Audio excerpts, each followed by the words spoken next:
যে শখের আইফোনটা কেনা হয় সেই শখের আইফোনটা কি আসলেই ওয়াটারপ্রুফ হয়? শুনেন, যারা বিক্রি করে তারা তো ওয়াটারপ্রুফ বলে, IP68 বলে। হ্যাঁ, আসলে ওয়াটার প্রুফের যেই এটা কি বলে, এটাকে যেই IP68 যে পার্সেন্টেজ বা রেটিংটা ওরা দিয়ে থাকে, হ্যাঁ, আইপি রেটিংটা দিয়ে থাকে, এটা আসলে ওয়াটারপ্রুফ বলা যাবে না, ওয়াটার রেজিস্ট্যান্স বলা যাবে। কীরকম?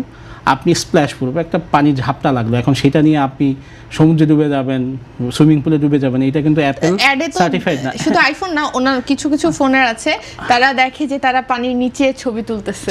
আসলে ব্যাপার হচ্ছে যে আপনি তুলছেন, এখন এই যে যদি কোনো ইস্যু হয়ে থাকে আপনি সাথে সাথে বুঝবেন? কখনোই না। একটা লিমিটেড টাইম যাবে, দেখা যাবে ভিতরে হচ্ছে রাস্ট পড়তেছে, রাস্ট তো আর একদিনে পড়বে না, সাথে সাথে পড়বে? কখনোই না। উচিত না ডুবানো। আর আপনার যদি বেশি হয়, এখন দেখা যায় কি, শুনেন, আন্ডার ওয়াটার ফটোগ্রাফির জন্য ডিভাইসগুলো সবসময় আলাদা থাকে। এটা কি ডেইলি ইউজের ডিভাইস হয় কখনো?